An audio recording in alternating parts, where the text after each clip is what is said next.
Red breaking చూస్తూ ఉన్నాం. ప్రకాశం barrage కు కొట్టుకొచ్చిన బోట్లు తొలగించే ప్రక్రియ ప్రారంభమైంది.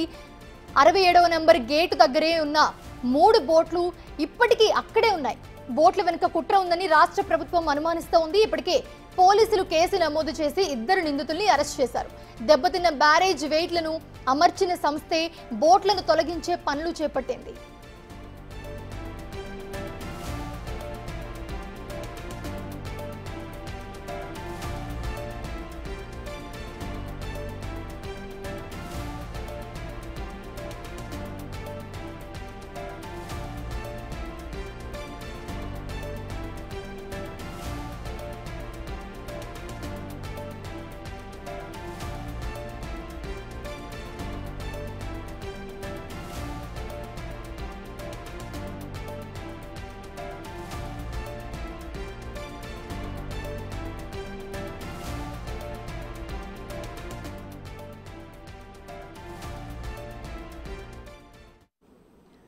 ప్రస్తుతం ప్రకాశం బ్యారేజ్ కు కొట్టుకొచ్చిన బోట్లు తొలగించే ప్రక్రియ ప్రారంభమైంది. అక్కడ 67వ నెంబర్ గేట్ దగ్గర ఉన్న 3 బోట్లు కూడా ఇప్పటికీ అక్కడే ఉన్నాయి.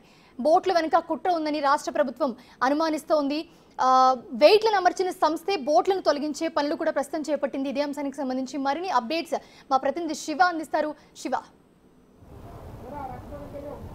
మనుష మొత్తం మీద చూసుకుంటే కనుక ప్రకాశం బ్యారేజీలో ఏదైతే ఇసుక బోట్లు గత 10 రోజుల క్రితం కూడా ఉద్దండరాయపాలెం వద్ద నుంచి కొట్టుకొచ్చినాయో కొన్ని బోట్లు, కొన్ని గొల్లపూడి దగ్గర నుంచి కొట్టుకొచ్చిన బోట్లు ప్రకాశం బ్యారేజీలో ఇరుక్కుపోయినాయి.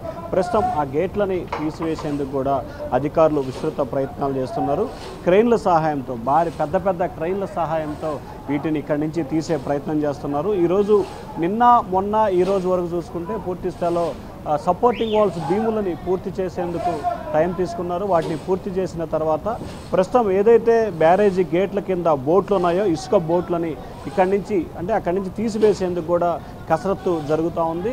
హైడ్రాలిక్ క్రెయిన్లతో పెద్ద క్రెయిన్లు దాదాపుగా 50 నుంచి 70 అడుగుల ఎత్తులో ఉండే క్రెయిన్లతో వీటిని తీసివేసే ప్రయత్నం చేస్తున్నారు. కానీ అంత పెద్ద క్రెయిన్లు తీసినా కానీ సపోర్టింగ్కు నీళ్లలో ఉండటంతో కూడా పూర్తి స్థాయిలో సహకరిస్తున్న పరిస్థితి కనిపించట్లేదు. దీంతో కొంత వాతావరణం ఇబ్బందికరంగా మారింది. మనం ఒకసారి విజువల్స్లో కూడా చూసుకోవచ్చు. భారీ ఎత్తున క్రెయిన్స్ ఏ స్థాయిలో కూడా క్రెయిన్స్ ఉందో ఒకవైపున క్రెయిన్లు లాగే ప్రయత్నం జరుగుతున్నప్పటికీ ఇంకొక వైపు బోట్లని అక్కడి నుంచి తొలగించే ప్రయత్నం కొనసాగుతూ ఉంది.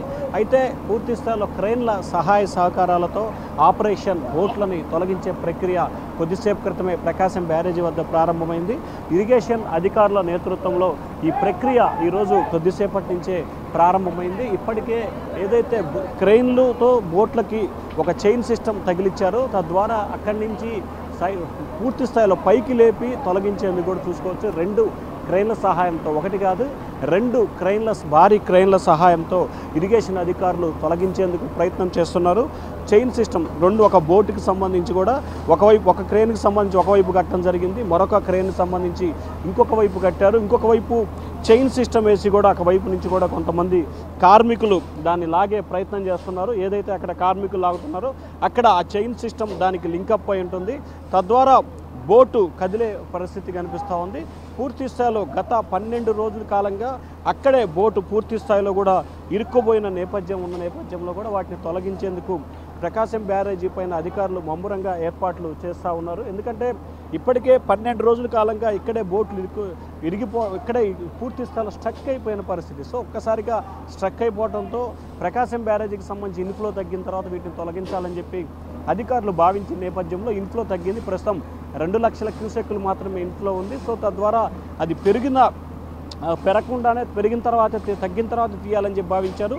గత 3-4 రోజుల కాలంగా ఇన్ఫ్లో తగ్గుతూ వస్తూ ఉంది. ఒకరోజు పెరగటం తగ్గుతూ వస్తున్న నేపథ్యంలో గేట్లను తొలగించే ప్రక్రియ పూర్తి స్థాయిలో కూడా వాయిదా పడింది. మరొక వైపు ఎక్కడైతే క్రెయిన్ల సహాయంతో ఒకవైపు కార్మికులు ఏదైతే వీటిని సపోర్టింగ్ వాల్స్ని ఎవరైతే నిర్మాణం చేపట్టారో వారి నేతృత్వంలోనే ఈ బోట్ను తొలగించే ప్రక్రియ గంట మించి కూడా కొనసాగుతూ ఉంది. అధికారులు పూర్తి స్థాయిలో ప్రయత్నాలు అయితే చేస్తూ ఉన్నారు. కానీ ఒకవైపు భారీ స్థాయిలో పెద్ద బోట్లు కావడంతో కూడా క్రెయిన్స్ సహాయంతో తీయాలన్నా కానీ కొంత ఇబ్బందికరంగా మారింది, కష్టసాధ్యంగా కూడా మారినట్లు మనకైతే కనిపిస్తుంది. ఎందుకంటే దాదాపుగా గంట మించి కొంత కుస్తీ పడుతున్నప్పటికీ ఆశించిన స్థాయిలో కూడా ఎక్కడ మూమెంట్ కనిపించట్లేదు. కానీ ఖచ్చితంగా రకరకాల ప్రయత్నాలు అయితే చేస్తూ ఉన్నారు. ఒకవైపు క్రెయిన్లు, మరొక వైపు జేసీబీల సహకారంతో వాటిని బయటికి తీసే ప్రయత్నాలు అయితే కొనసాగుతున్నాయి. అయితే ఇప్పటికే టైం ఇదేపోతున్న కొంచెం చీకటి పడితే మళ్ళీ ఇబ్బంది అవుతుంది కాబట్టి ఖచ్చితంగా ఈరోజు ఎట్టి పరిస్థితుల్లో ఒక్క గేటునైనా ఒక్క బోటునైనా సరే ఇక్కడి నుంచి తొలగించేందుకు అధికారులు అయితే ప్రయత్నాలు చేస్తున్నట్టు తెలుస్తూ ఉంది. సో మరి అధికార ప్రయత్నాలు ఎంతవరకు సరళీకృతం అవుతాయి అనేది చూసుకోవాల్సిన పరిస్థితి కూడా కనిపిస్తూ ఉంది.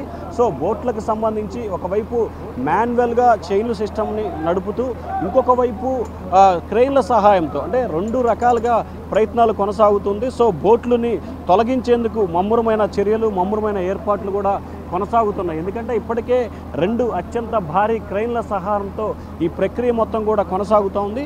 మరికొద్దిసేపట్లోనే ఏదైతే మనం ఇక్కడ విజువల్స్లో చూస్తున్నామో దాదాపుగా 30 నుంచి 40 అడుగుల పొడవు ఉన్న అత్యంత చాలా పెద్ద బోటు, దానికి పైన ఒక టాప్ కూడా ఉంది. ఆ టాప్ని తొలగించేందుకు కూడా ఇందాక కొద్దిసేపటికి ఒక ప్రయత్నాలు అయితే చేశారు. కానీ ప్రయత్నాలు ఇదవకపోవడంతో ఇంకా చైన్ సిస్టమ్ ద్వారా దానిని ముందుగా అక్కడి నుంచి కదిలించి దాన్ని బయటికి తీసుకొచ్చే ప్రయత్నం చేయటమా, లేకపోతే టాప్ తొలగించి కిందకి దిగువ ప్రాంతానికి వదిలేయటమా, అక్కడి నుంచి వదిలేస్తే తీయటం కొంత ఈజీగా ఉంటుంది. ఎందుకంటే ఇక్కడ మొత్తం బ్యారేజీ గేట్లకు సంబంధించి కొంత ఎక్విప్మెంట్ ఉంది. సో దీన్ని లేపటం కొంత కష్టసాధ్యంగా అవుతుంది కాబట్టి సో ఈ రకంగా ప్రయత్నాలు చేయాలనేది అధికారులు అంచనాగా కనిపిస్తూ ఉంది.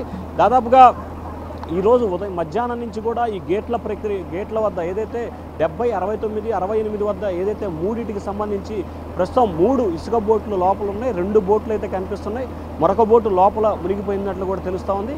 ఇంకొక 2 బోట్లు ఆల్రెడీ గత వారంలో కురిసిన భారీ వర్షాలకి కిందకు కూడా కొట్టుకుపోయినాయి. సో మరికొద్దిసేపట్లోనే ఈ బోట్లని పైకి తీసేందుకు అధికార యంత్రాంగం అయితే విస్తృతంగా 2 భారీ క్రేన్ల సహాయంతో కసరత్తు చేస్తూ ఉంది. మోనిషా.